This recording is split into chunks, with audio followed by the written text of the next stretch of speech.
हे रेशमी धागे अत्यंत मुलायम स्पर्श आणि देखणी चकाकी असलेला धागा म्हणजे रेशीम किंवा सिल्क।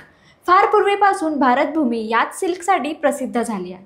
सध्या भारतात अनेक प्रकारचे सिल्क पाहायला मिळतात। पण हे सिल्क नेमकं कसं तयार होतं आणि या सिल्कला नावं कशी मिळाली याविषयी आपण जाणून घेणार आहोत। नमस्कार, मी मानसी कांबे प्रहार न्यूज लाईनमध्ये आपलं स्वागत करते। कॉटन हे कापसाच्या धाग्यापासून मिळणारं कापड आहे।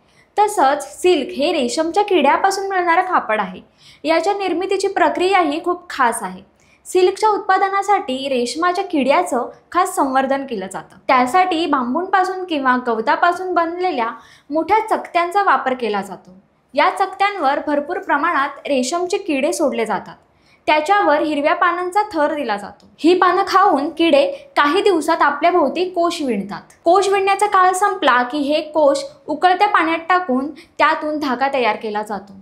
आता यात फरक असा असतो की रेशमाच्या किड्याची प्रजाती आणि त्याने खाल्लेल्या पानाचा प्रकार यावरून सिल्क कापडाला नाव मिळतं। म्हणजे जर एका विशिष्ट प्रजातीच्या रेशमाच्या किड्याने तुती म्हणजेच मलबेरी झाडाची पानं खाल्ली तर त्यापासून निर्माण होणारं रेशीम हे मलबेरी सिल्क म्हणून ओळखलं जातं, किंवा एरंडाच्या पानापासून मिळणारं रेशीम हे एरी सिल्क म्हणून ओळखलं जातं।